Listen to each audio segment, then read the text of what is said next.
Yo, welcome back to the show. Thanks for dropping back in on the podcast. I got my man Lowkee in the building. How are you, Lowkee? I'm very well, thank you. You been well, bro? Yeah, been well, been busy. What's happening? Not much, man. Just hustling, huh? Yeah, just hustling. Staying busy. I got a few projects happening, so I know, bro. staying busy. Busy, huh? Your feed looks busy, man. You got plenty going on. Doing some late night studio sessions. Yeah. Music's going good. Yeah, focusing on the music a lot at the moment, Yeah, bro. Very cool. Very, very cool, Key. So, what are you thinking, bro? You want to dive in? We'll dive into this thing. Man. Let's go deep. Let's dive in. Bro, because I'll tell you what, man. We're getting inboxed hard for you, bro. Everybody wants to hear your story. Let's give it to them. What's it about you? What do you think it is about you that everybody wants to know? I think because, I'm a very private person on social media. Like, I show kind of like what I want people to see. Mm-hmm. And I feel like people can see that. They can see that there's a lot more to it, Like, they see a lot of my moves, but they don't see how I'm moving and how I'm actually getting to that point. So maybe that's why they're a bit intrigued. Yeah, bro. Definitely intrigued, man. Like, we're partners in a few things that we do, bro. So I see that you're hustling, man. And I know how hard you do hustle. Thanks, man. And, just a lot of good commentary around it. You're a mentor to a lot of people in the music game and in your community. So, man, I'm excited about this one, bro. I know a lot about you. I know a lot of people who are listening probably don't. But I'm excited to dive in because I know how passionate you are about what you do. You put your whole heart into everything that you do, and you do hustle, bro, So, obviously a big thing for you right now is music, huh? You got the label that's going good, Youngn Lipz and a few other new signings. I've seen you sort of, announcing and sort of heard from you. Obviously we'll dive into what, the clubs and everything like that. That's a bit more depressing, so we won't jump straight into that, man, but especially right now, man. Yeah, bro. Yeah. No, we'll touch on that a bit later in the show, but mate, let's talk about Biordi Music, huh? Mm-hmm. So, man, obviously you've got Youngn Lipz. How's that going? It's it's looking solid. Yeah, man, look very solid. We got to obviously have a plan, so we've been busy just executing on that plan. Like he's been out now for 6 months. Yep. We just dropped his 4th single. Every day, not every day. That was the last one. Neverland. Dropped that one. Yeah, well, that just dropped today. Yeah. Okay. So, man, just sort of, how do you go about that? How do you go about finding an artist, I guess, turning it into a product and putting it in, getting it to market? It's like any other business. You got to find, develop, put it together. But I know music's a lot more difficult. And you being an ex-artist, you sort of know where to go with that. Yeah. How do you start that? How do you start the label? Where'd that come from? Well, first of all, when it comes to music, I'm very passionate about music. I've always had a love for music. And it started with an artist called Connects. I actually signed him to the label, and it started from me wanting to actually book him for a club show at MVP. Okay, so you weren't intending to sign him up as an artist? No, I had no intentions of starting the label. Okay. So I reached out to him and we ended up talking. I flew him over from NZ, signed him to the label. Yep. And that was more of a passion project. Like, I wanted to help him out. I thought he was one of the most talented artists, and I still do. But he wasn't really pursuing his music, and I wanted just to be a part of that, because I really love creating and strategy and being behind the execution. But obviously that didn't work out, and however, I built a love for the music business, and I kept going. Why do you think that didn't work out? What happened there? I feel we're just on different pages, Like, I was ready to, like, I committed to the plan. Like, I was ready to go all the way. But I feel like he wasn't ready.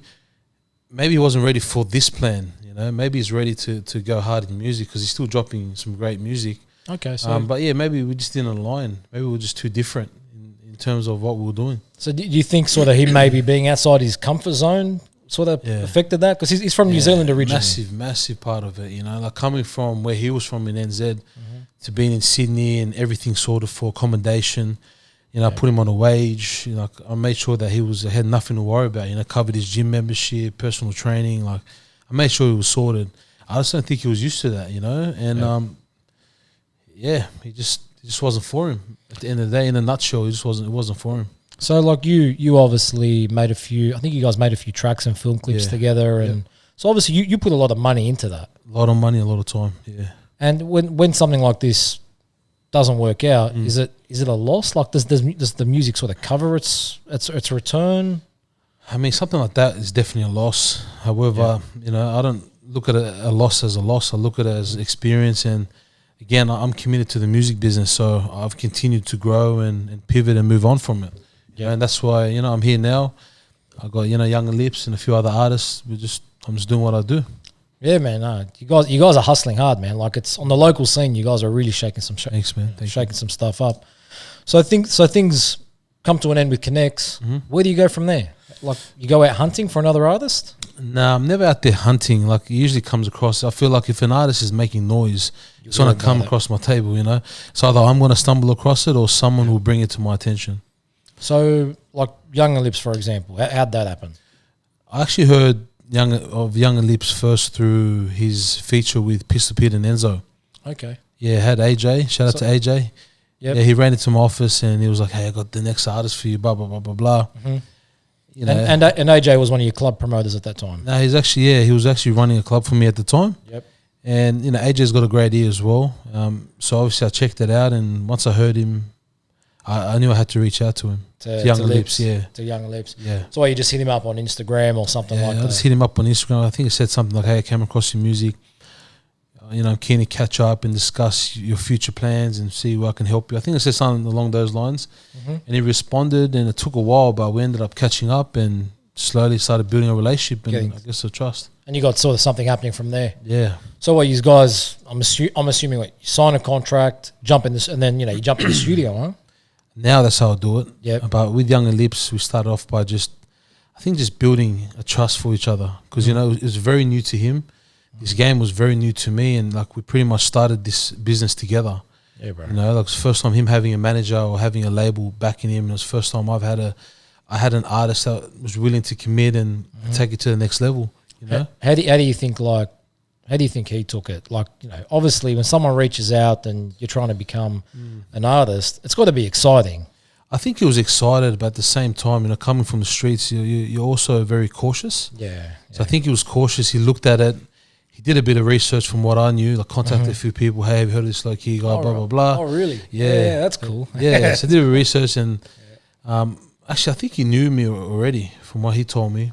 But I know he did do some research, and I think people said, "No, you should talk to me. I got nothing to lose." Blah blah blah, and we caught up. And because I think the first time I heard of him, like through our scene, he did a cover for Slotherific or something like that. The launch, he did some sort of sang something. Yeah, he sang something for Slotherific. That was the first time I really heard of him. Yeah, when we launched the app, like I asked him, "Hey, can you do something for the app?" And he just did something straight away. That's the sort of person he is. Like if you're his friend, his brother, his sister, he'll do anything for you. He's loyal, he's supportive, and he's about helping. So, and that's another reason why I really connected with him. We're very similar, You are like that. A lot of people probably, they see Lowkee. Obviously I see Lowkee, but I get to know you, bro. Yeah, sure. I'm not going to say too much, but nah. bro. But like, you're very much like that. You're very big on respect. I think even today you put something up on your post. Someone asked you a question about respect and loyalty is a very big thing to you as well.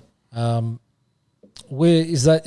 Is that something you learned through your hustle, or was that sort of drilled into you from a young age? I think both. Like growing up, I was raised with old school Italian.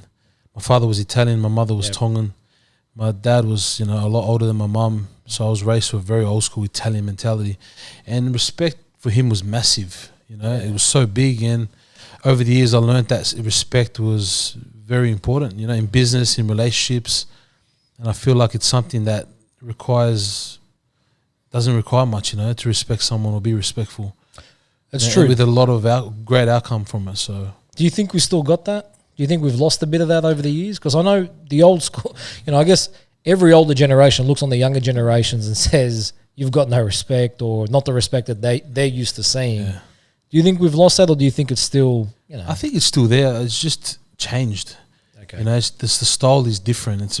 Respect to us is different to the respect to a 60-year-old man, 15-year-old, or to a 16-year-old. Same as music, food tastes, fashion. Yeah, I think it's still there, but their style of respect is a bit different.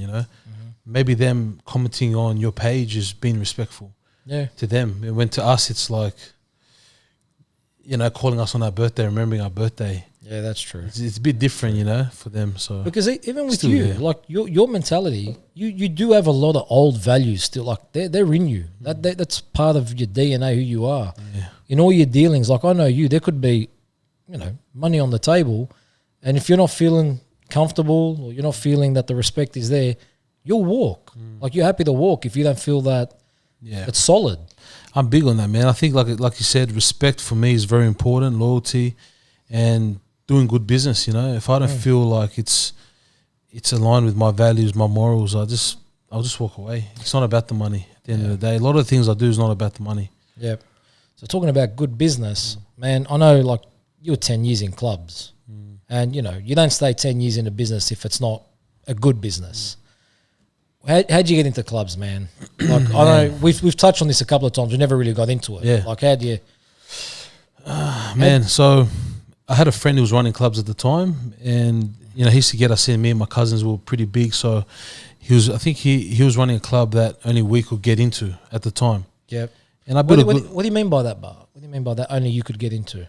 because most clubs will knock us back because we're big, intimidating. Oh, intimidating. Yeah, Okay. big Islander boys rocking up. Most security guards will just knock you back unless you knew the owner or the promoter.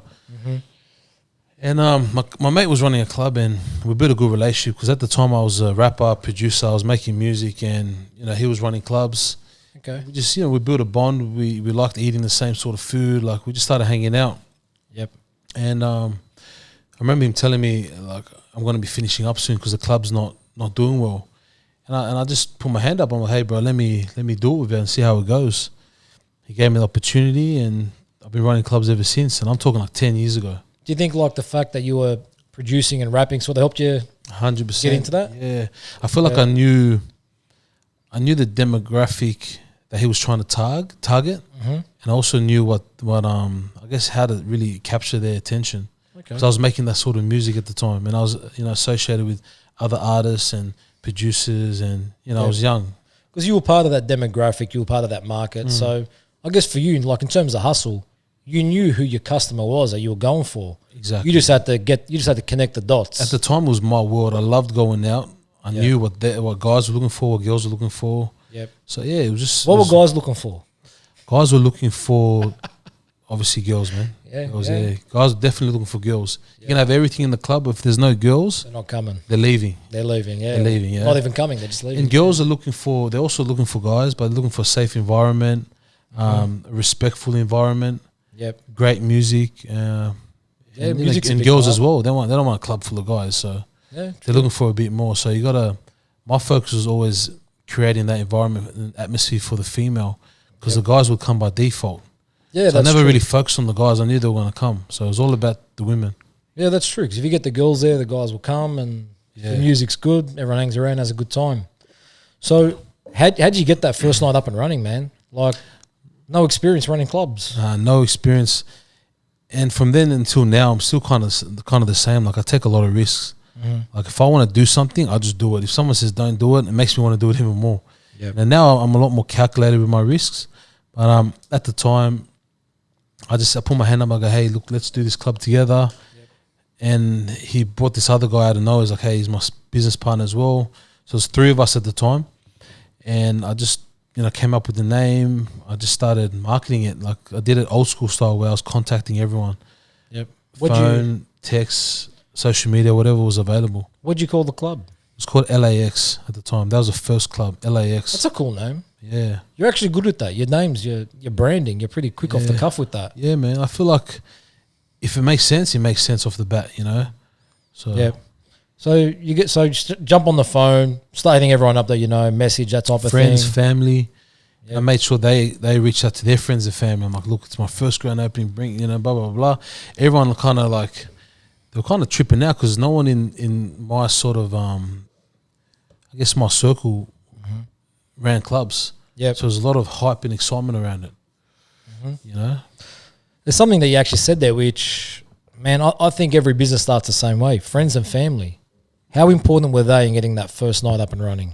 Very important because it was the safe haven. You knew you could get friends and family there. Like off the top of my head, I knew, just from who I know, I could get 100 people. And being an islander, Yeah. you got a lot of friends and family, man. Yeah, it was, yeah. You could fill up probably the club just with family. Yeah, I pretty much did on the grand opening. Yeah. So you run the club that night, successful? Very successful, man. We hit capacity. Yep. It was about 700, 750 people. Come on. Sold out of vodka, Alizé, Jim Beam, Johnny Walker. No I'll never way. forget. We ran out of everything. Like, the venue was not prepared for what had happened. So you actually smashed this thing. Smashed it. And I've been, like, thank God I've been doing well ever since. Was It's your been a partner wrapped with that, obviously? Yeah, he was wrapped, man. Like, you know. Good decision to bring you in and Yeah, I think it was a good decision for him to allow me to, because it was up to him, you know. He didn't have to put me on, but he didn't have much of a choice at the time because, you know, is in a like I position. said, yeah. But yeah, So finish up the night. I can only imagine, great night. Great night. You've made some money. I never forget, yeah.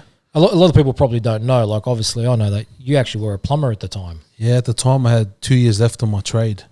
So I was working 6 days as a plumber and running clubs on the Saturday night. Yep. So that was pretty difficult for me, like considering how much more I was making on the club scene, working in a few hours on a Saturday night compared to.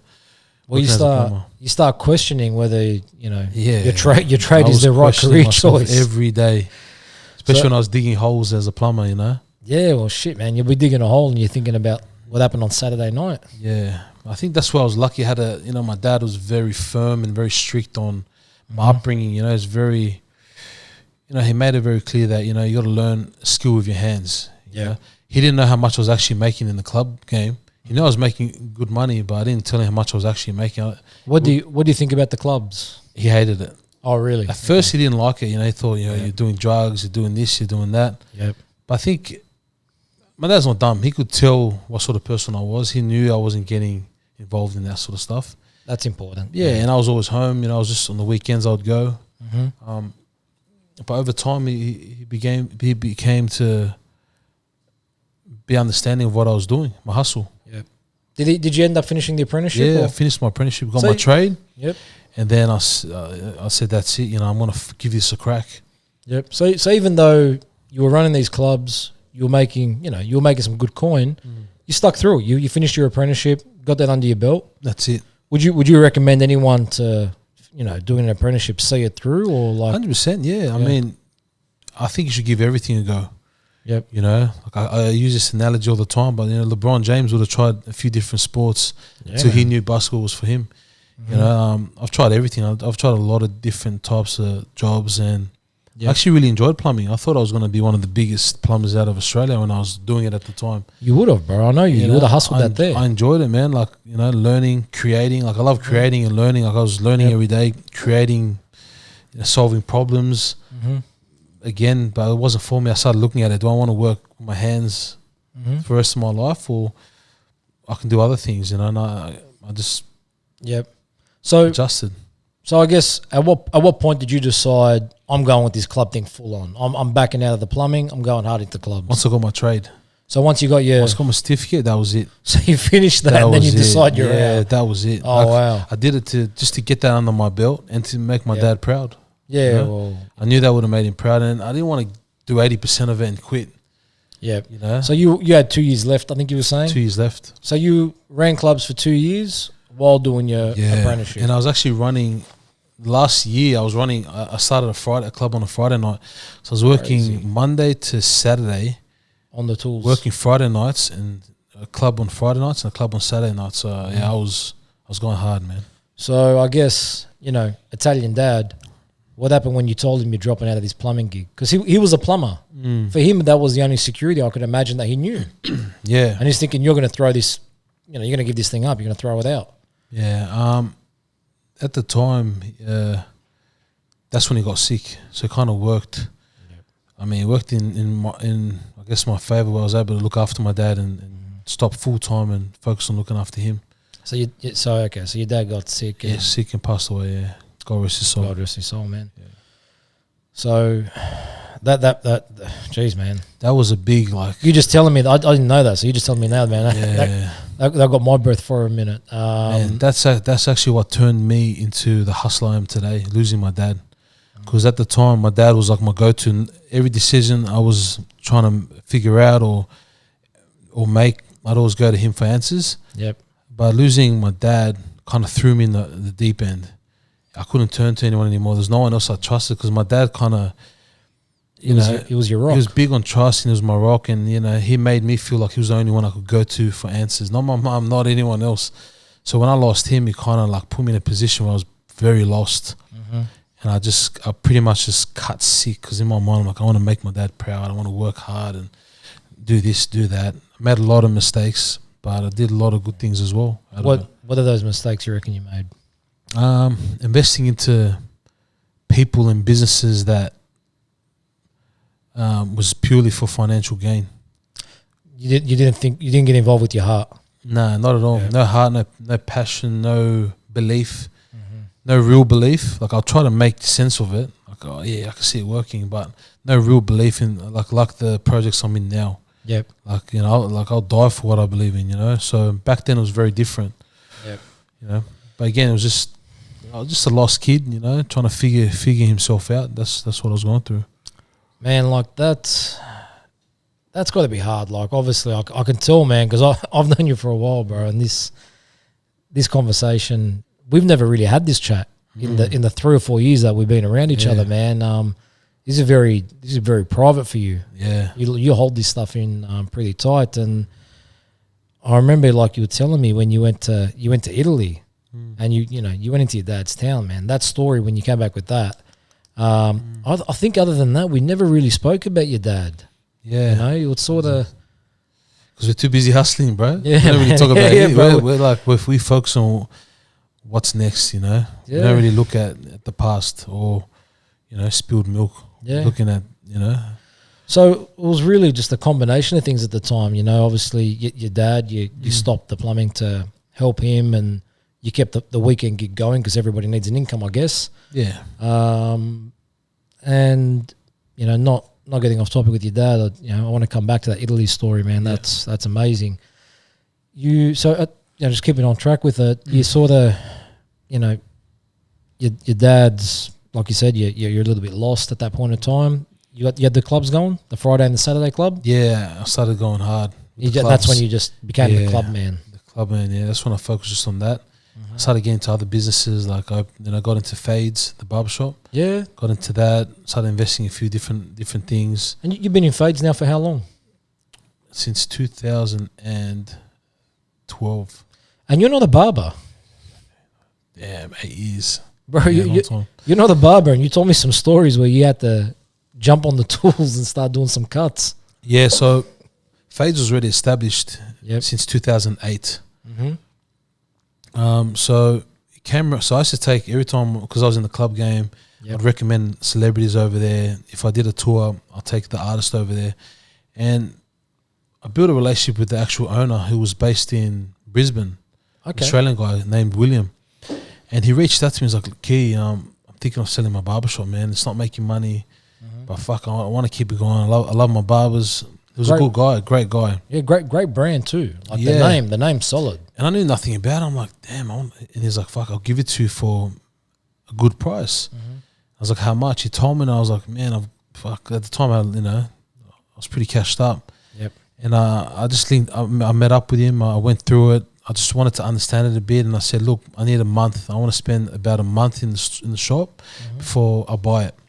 I went in there. After a day, I knew I was going to buy it. So I paid a deposit straight away. What connected that for you though? Just the atmosphere, like seeing the clients leave with a lot of happiness, and seeing the barbers be passionate about their craft. Yep. Even the whole marketing to it, and being a point of difference with like us specializing in fading and stuff. At the time, there's no one really doing it to our level of quality, and I fell in love with it. So I contacted him. I said, listen, I'll buy it. Yep. I paid a deposit. We started working on all the paperwork and lease changeovers and that. And at the time, I was actually cutting hair.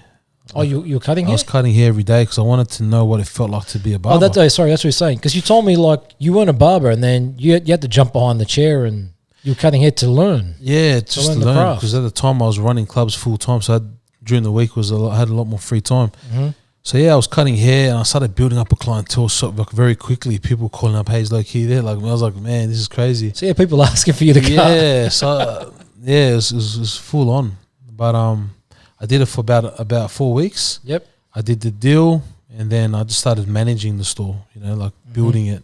Because you took it to another level. Like I started seeing, you started introducing like apparel. Like you actually had some racks in there with some really exclusive sort of clothing. You turned it into a cultural brand. Yeah, they always had clothes in there. Yep, I did that. Okay. Yeah, so what I done was I just renovated the store and I made it more modern.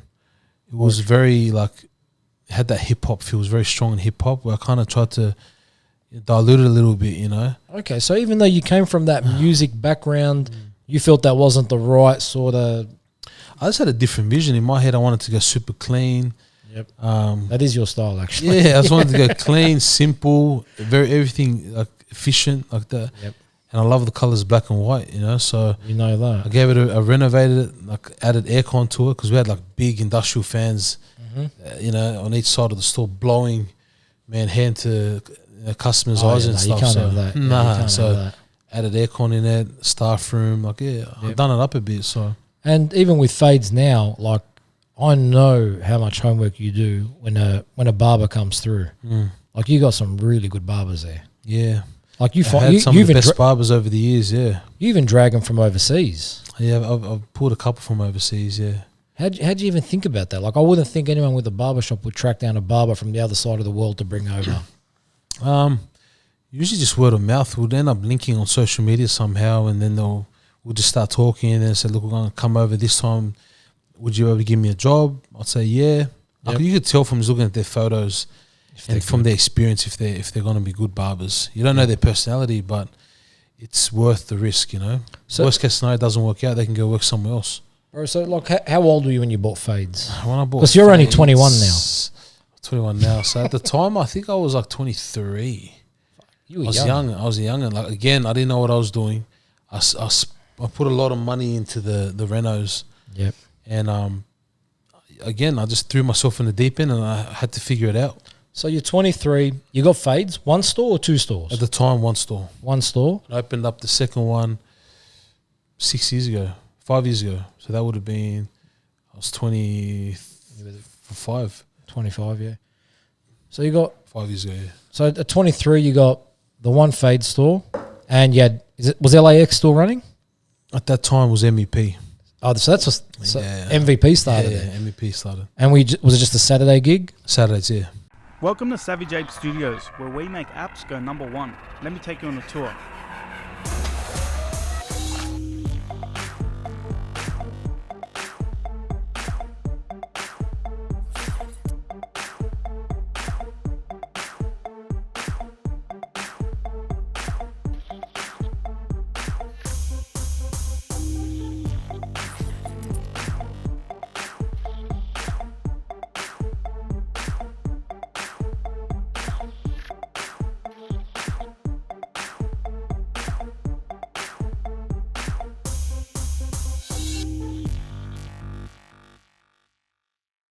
So Saturday MVP, running fades.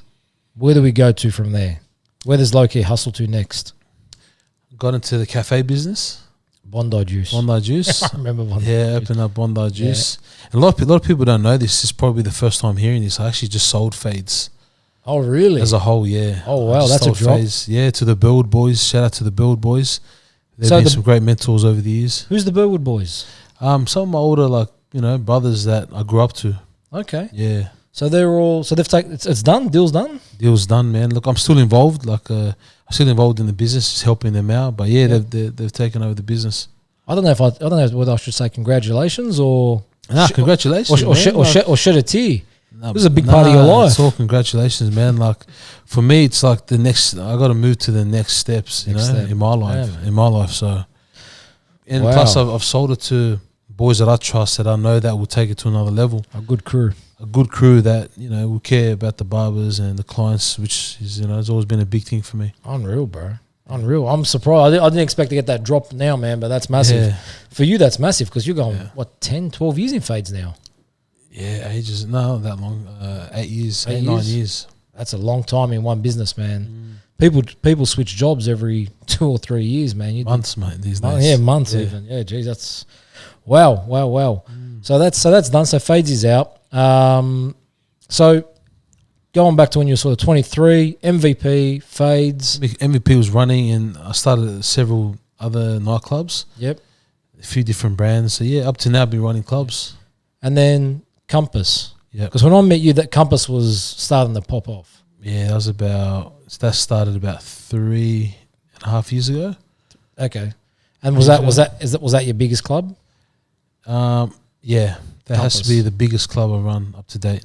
But MVP's been your longest running Longest, club. yeah. I mean, when MVP back in the days when it started, it was doing the numbers that Compass did.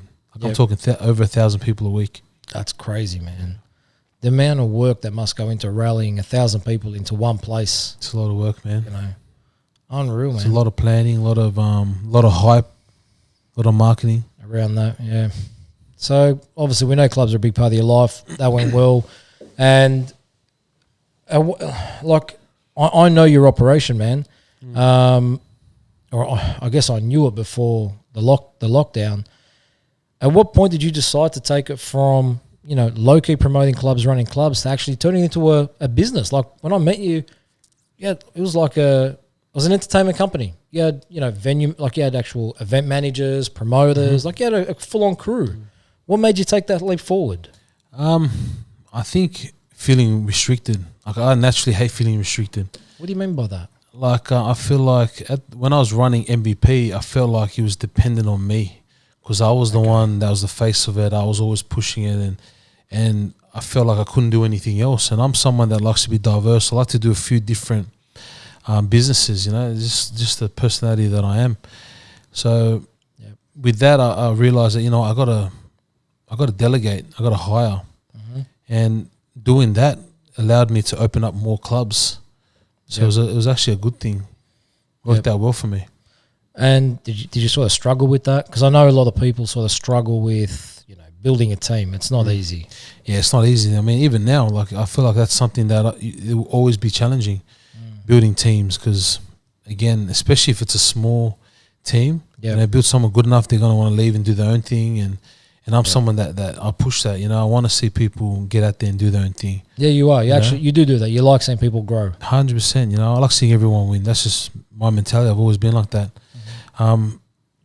So I feel like it's just part of the game, part of the process. You're going to have to continue training and developing new talent people. And new people in the team. Yeah. And so obviously, you're locked down now. That's got to be fucking hard, man. No, it's actually good for me. Like I'm actually really enjoying it. I kind of feel used to it already. It's crazy. I'm used to it already. I've adapted. As soon as it started, I'm someone that it's all about how quick I can adapt. Bro, and just saying this, like, man, watching you from the outside, bro, you adapted really well, man. Like this, I think this gave, and you always had a lot of energy, bro. You hustle hard, but this took your hustle to another level.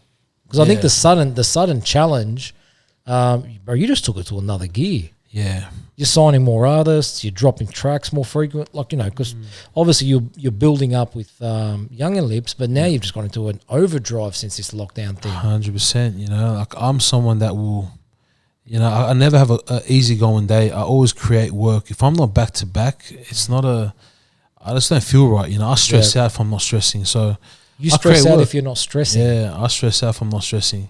Okay. That's just me. I feel like I sorry to cut you off, man, but I hear that a lot with people who are living like in that hustle. When things are calm, they're actually really stressed. Yeah, it just doesn't go well with me. Don't get me wrong. If I'm overseas, I can relax because I know there's nothing I can do. I'm not counted on. You don't switch off straight away, but nah, I'm still looking at ideas and trying to understand what's going on or look for opportunities. That's just me in general. Like I just love it, bro. Because I actually remember. You were in Bali, and on your Insta feed, you were at some club, not club, like a hotel resort club thing, day thing, and you actually had the DJ put on Connex's new song. Yeah, that's right. Yeah, so what I mean, bro, your hustle doesn't stop. You got to look for opportunities everywhere. Sometimes, the smallest opportunities might create big opportunities. So that's true. Yeah, I feel like when you're passionate about what you do. it becomes a part of you. So no matter what you're doing, you're thinking of ways to just push, push forward. 100%, man. So, club things all, geez, that's up in the air now. The label, bro, popping off now, man. Youngn Lipz, man, 10, 20 million streams. I seen you put something up last week. He's done over 20 million streams all up, yeah. And Discretion. Yeah, he's doing well too. He's coming through. Bro, 300,000 YouTube followers. Yeah. Crazy. And how old's he? He's 19, Discretion. He's 19. 19. Youngn Lipz is only 21. Oh, my God. Young guns, man. Young'uns. Gee, and these kids got their hustle too, man. Yeah. Like, bro, I'm much older. But these young kids, man, they go hard. Like, I see you in the studio with them 1 o'clock, 2 o'clock in the morning, just driven. Yeah. And talented too. That's right, yeah. Very talented. I think you were just saying you got the new single just dropped with Youngn Lipz. Yeah, that just dropped today. Neverland. Excited? Yeah, very excited. Yeah, cool. Every time we drop a song, it's nothing but excitement, Yep. But for me, it's like once we drop that song to me, it's like a book I've read. I shelve it. Yep. I don't come back to it. If I do come back to it, it's because I need something from it. So every day you're just moving to the next step every day. Next, with your hustle, bro. Yeah. Once it's shelved, it's like again, I don't come back to it unless I need to get something from it or to remind myself of something. It's like, what's next? And TikTok, that's a big thing in music now, man. Yeah, that's taken off. Did your industry even see that coming? Yeah, there's a lot of hype around it. Usually when there's a lot of hype and people are like jumping across, something's bound to happen, bound to take off. Yeah. And do you guys sort of take that do you guys take TikTok into consideration now when you're making content? Yeah, definitely. Especially if there's a song where we feel like has a part in it where someone could create a TikTok dance to it. Yeah, that's we'll try to find that part, hit them up, get them to do a couple of dances and try to push it, So that's it. It's actually like embedded in the industry now. And like with streams and everything like that, Spotify, big thing now too. Massive, yeah. So you guys, every time you come up with new content, you're considering Spotify, Apple Music, YouTube, TikTok.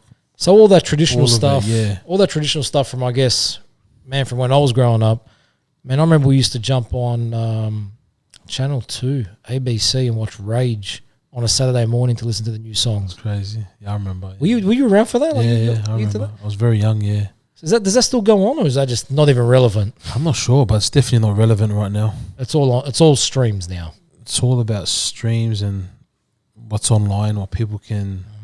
People want to be able to play what they want to play, not wait around to see what's next, Yep. And is there money being made, like sort of streaming? Yeah. You just got to get reach, eh? It's all about numbers game. If you're doing good numbers, you're making decent money. You're banking money. You're making money, yeah. And then, I think you guys with Lipz were getting ready for a tour as well.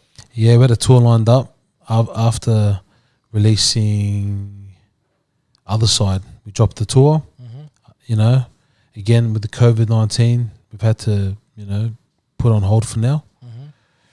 But yeah. You guys will obviously reboot that as soon as all this stuff straight away. Like we sold out Sydney, Perth, Brisbane, almost Melbourne. Come on. Like it's crazy. And tickets were still selling when all this was happening. So once we reopen, we know the whole thing will be sold out, definitely. Yeah, bro. I was getting calls saying, Lowkee? Okay, yeah, I know Lowkee. Yeah. Can you please get me tickets to Youngn Lipz? I go, man, I'll ask, but so it's just sold out. He just sold out, crazy. It just popped off. Yeah. And you had him. Who'd you have him open for? He opened for someone like really early in the piece. Tiger, yeah, bro. At the Tiger concert. And obviously, Biordi Music. It's a newer label, coming on a year and a half type of thing. Actively, we've been active for probably say 6 months. Yep. But with Connects a year and a half ago, like we kind of like started getting into trying to figure it out. Yeah. Bro, how do you get Youngn Lipz from Cabramatta to open for Tiger so early in the career, man? And you got him on connections. There you go. That's the Lowkee style. That's who like shout out to Rice. She hooked that up. Yeah, that's cool. I reached out to her. Hey, can you put Discretion and Youngn Lipz on? Yeah, homie. That's how it is, like the respect and love is there. Bro, how was the delivery when you told him he's opening for Tiger? He freaked out. Yeah, I remember Yeah, when I bro. told him. He was screaming on the phone. It's fucking over. You know, Bro, that's he's got energy, man. That kid, fuck. talent, bro. Talent. He's full of talent. Bro, so look, you know, man, your hustle, total respect, man. Been following it. I'm happy to be part of it in some way, and what we're doing, you know, we're doing some really cool stuff together on the apps and things Big like things, that. man. Some big things. Some big, you know, we're going to drop something really big in the next couple of months, something massive with that. I think that's going to be a game changer. Crazy. Bro, look, I want to get into my favorite 5. Let's do it, man. Because these favorite 5, bro, I think, you know, Favorite 5. I hope, man, I hope it's going to show everyone and you know, something about you that they don't know. Man, no, let's do it, man. You know, you ready? So we just want to know, how much money do you hold in your bank account? No, I'm only joking. All right. So I wouldn't have answered that. I didn't think you would. Bro, your most important mentor. Who's mentored you through your career? Who's mentored you to become Lowkee? My dad. Your dad? Without no doubt, no question, my dad. So regardless of... Even now is my number one mentor. Yeah, that's cool, bro. He's been gone for 7-8 years. But again, like, he's still someone I pray to every day, every night. Someone I go to for answers. Someone I visit every anniversary, birthday, Christmas, Easter. Before I fly overseas, I'll go see him to protect me. Like, he's still Still your man. my man. So obviously with your dad, man, like you never got to see where he came from up until recently. Like I think a couple of years back. Yeah, a couple of years ago. So, bro, I love this story, man. Like you go to Italy and you rock up in the village that you're from. What village is your dad from? Fedesione. It's like an hour from Rome. Okay. So what happened was, I was going to Italy. I went to Europe for a wedding, and we went to Italy, and contacted my uncle. Said, "Unks, I want to go to your village." Yeah. And his English is very broken, and I don't speak Italian, so he was just telling me the suburb, you know, the area to go to, Fedesione. I'm pretty sure that's how you say it. So Google mapped it, hired a car, drove out there from Rome. It took like an hour, and I got there, and it was just like a lot of little shops in the middle of nowhere, a lot of farmland. Yep. So I was like, "There's no way I'm gonna know which house was my dad's," you know. So Crazy. as I was about to leave, I was driving through a little town with a few shops, and there was like a little bar there, and I could hear these Italians arguing. They're just talking. They were arguing, you know. And it reminded me of my dad. Like, my dad was the same. Like, he'll lose his shit straight away. Yep. So I pulled over, and it was kind of like, it brought back memories. So I walked in, and everyone was staring at me. You know, 6'4", big islander walking through some small, in the middle of nowhere town in Italy. Like, my dad was up to my nipples. Oh wow! So these guys were even shorter. Like, they were so small. Yep. And I walked into this bar, and everyone was looking at me. I walked up to the lady at the bar, and she's just staring at me. I'm like, "Hey, I'm looking for someone." No one spoke English. Straight away, like, I knew she was switched on. Straight away, as I spoke, she just grabbed the phone. She was like this, made a phone call. She put me on, and it was someone translating, you know, from English to Italian. I explained what I was trying to do. And she told the lady, I was like, "Oh, okay, what's the name?" I was like, "Looking for Tommaso Biordi." And when I said Biordi, she looked at me, she's like, "Biordi?" And these other guys like, "Biordi?" I'm like, "Yeah." And they pulled out their license, and they were showing me how they were Biordis too. No way. So I pulled out my license, and I showed them. So we're fucking looking at each other, we're cousins, you know. And you just don't look anything like each We other. look nothing alike, you know. And so it worked out that those guys were my second cousins. So their dad was first cousins with my dad. Long story short, they end up showing me to my dad's parents' place where he grew up. Yep. And we went there, and there was a guy there that was from Sydney who moved over there 5 years ago. And I've never met him before, but he spoke perfect English, and he knew who I was. Yeah, my cousin. He knew who I was straight away. It was actually funny because they had drama with my dad. What? Because when my dad's parents passed away, the cousin took over the land. And my dad hit him. Yeah, my dad's brothers and sisters wanted to just let him be, and my dad hit him up for money, and they ended up paying. So I forgot about that, you know. So they probably thought I was there to put on someone. Well, you're probably the biggest guy in the town on the day. So we lucky he was there. He was able to introduce me to the family. You know, there was a lot of like farmland. There was cows everywhere. It was beautiful. Showed me where my dad grew up, his actual room. What was that like? was crazy, man. It was crazy. There was this old pick that used to be my dad's family. Like they used to use it for gardening and stuff, and my dad's dad used to use it. I actually brought it back. I still have it here. Yeah. Wow. It's so old. Crazy, man. Like I wanted to bring something back from Italy, you know. I know when you go to those places and see where your parents come from, it gives you a lot of pride, but it hits a nerve as well, you know. Yeah, I just like understanding things, like where things came from. Yeah, you know, it's pretty cool. I think everyone needs to know where they came from. Everyone should go to their origin, see where you come from, and you know, do a bit of research. It's all you can learn a lot about yourself on that type of journey, man. 100%. I think, and it came a lot from, you know, the love for my father. Like I wanted to know where he came from. You know, if we were that close, maybe I'd be like, whatever. But like, how old was your dad when he came out from Italy? He was 21. Okay, so a long time ago. Came to Italy, yeah. Wow, well, he came out with parents, brothers. He came out by himself at the time, and he had a brother here already, and then another brother came afterwards. That's a big move, man. That's a big move. Do you ever think you could pick up on your own, just go to a whole new country, start over? Yeah. I reckon I could. It depends on the situation, you know. Like they had to survive. They had nothing going for them, you know, in Italy after World War II. True. See, like over here, I couldn't do that because, you know, obviously family. I got my grandma here, my mum. They would have had a lot of that too. I think that's the hard part. But we're still good here. Like we're doing okay. We're doing really well. So you don't need to. But if I had to, 100%, I'll do whatever it takes. Oh, bro, do what I gotta do. I know you hustle. You'll hustle anything. 100%. All right, bro. This is so okay. I've asked this question a few times. I got to get this right, but I haven't got it right yet. Do it, but bro. We're gonna do it, man. I want to know who your greatest influencer is on your current hustle. You know, your music hustle. Who's influencing you? Who influenced you to jump into that, man? Because I know you know a lot of guys in the music game. A lot of people got me into music, like growing up, like, you know, like these artists from America, Bay Area, a couple of Islander rappers. Okay. And I'm talking years ago, that got me into making music. They were a massive influence. Fob Squad, who were the Biordi boys. Yep. They were a massive influence on me too. Really? So they got me into the music game.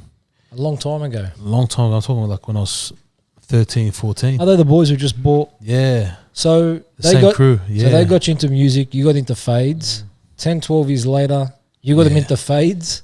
It's crazy, yeah. The music influences got you back in the game. It's crazy how things come around, I swear. That's why, you know, when I mentor youngins or my little cousins, I tell them, like, respect everybody, like, love everyone. 100%. Do good business because it will always come back around. You don't know who's going to end up where one day. And, you know, they might open the doors for you, something big. Respect and relationships, man. Massive, yeah. Very important.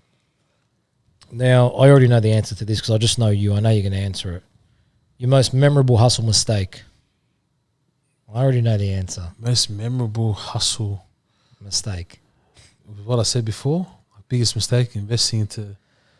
Up to you, whatever you think. Because biggest hustle mistake. Because I know you don't think of anything as a mistake. Yeah. But if there was one mistake that you made through your hustle that you could not do again, something that would, if someone, you know, because I know you inspire and mentor a lot of, you know, like you said, a lot of youngins, man. If there was a bit of advice you could give them to not make a mistake that you made, what would that be?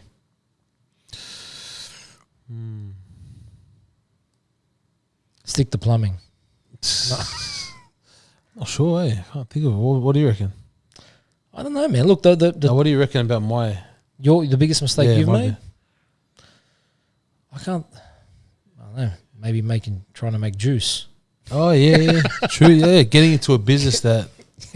Yeah, Bondi juice. Yeah, you're right. Getting into a business that I wasn't passionate about, where I was focusing on money. Yeah, and teaming up with the wrong people. You know. Well, there you go. I actually didn't think it was that. I actually thought you were going to say, and I know you. I know tomorrow you'll probably call me and say, you know what, I've never made a hustle mistake, and everything's been a lesson, a learning experience. Yeah. Well, I thought, you know, you wanted to actually know of a mistake. I do. There's heaps of mistakes. I made tons, millions. Yeah. Because everyone's got one mistake that they just wish I didn't make that one. There's always one that sticks in the front of everyone's mind. I've got one, and I can't think of one that's like, because you know what, from that business, Bondi Juice, I've actually, you know, met you from it. Yeah, I met a lot of people from it. Like, man, I have no regrets with Bondi Juice. I feel like that was just a stepping stone to other things. 100%. Well, that's that's a typical low key man, response to that I was expecting. Because even with you, like I think what you're saying comes back to it. Just you got to have your heart in what you're doing. Who would you give your hustle hats off to? Who's out there hustling now, and you're just looking at their hustle and going, man, total respect. There's a few, man. I'd say you're definitely one of them. Oh, really? James is definitely one of them. Thanks, I'm man. talking hustlers because not only do I see it online, but I see it for myself. So you guys, Luke Owen is hustling. He hustles hard. Man, he hustles hard, man. Bro. He puts in the work, He does, man. The guy's got heaps of energy. Yeah. I'm going to try and get him on the show, man. You should, man. I'm going to try and get him on. Tell him you'll pay him 10 grand afterwards. Maybe. We'll see how we go. He's a hustler, man. We'll see how we go. Yeah, that's it. Yeah. So, all right, bro. Thanks, bro. Appreciate that. Bro. If you could go back 10 years, yeah, what would you tell yourself? If I can go back 10 years, I think take my time because, I move very quickly. I still do now. You do. But I do, I can move a lot more quicker because I'm more experienced now, I'm more wiser. Refined. Yeah, more movements. refined, yeah. So I definitely say take my time and follow the right leaders. So if you're younger, take your time. If you don't know the answer, ask someone. You ask someone. Just reach out. Yeah, look at someone else that's making moves and, that should be a good indication that, reach out to them or see how they're doing things and learn from them. Because for me, man, like I love that you said that. Because for me, if I go back 10 years, I see the same sort of mistake that I made. Always moving fast, and I probably had too much pride, to be honest with you, to ask someone. 100% same. Yeah, too much pride, probably from my upbringing. Maybe, yeah, because I just always had too much pride. I was always concerned if I ask that question, they're going to think I don't know. I'm an idiot. I'm a dope, and now I don't care. I just ask. Yeah, it's funny when you're young, you think like that. When you're older, you don't think like that. Yeah. So when you're young, you think you know everything. I guess it's just part of growing up, eh? That's true, bro. So, look, for anyone, anyone young out there hustling, man, I'll just say, don't be shy to put your hand up and ask the question, man. I think you'll actually get more respect if you do.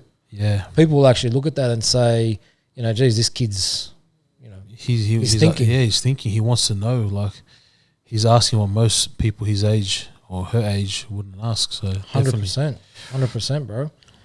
Okay, man, I could chat to you all day, bro. And I love having you on the show, bro. Your story is very moving, very inspiring. Thanks, bro. I know that a lot of people in your community, and even just people who aren't part of your community, who follow you and watch what you do, bro, are very proud of what you do.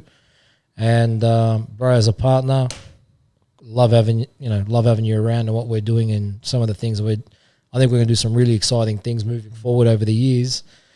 Bro, just man, total respect. Thank you very much, man. Love your hustle, Good to man. be here, And to everyone watching, make sure you subscribe to Just Hustle.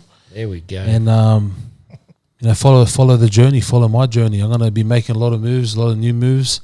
I'm very excited for the future.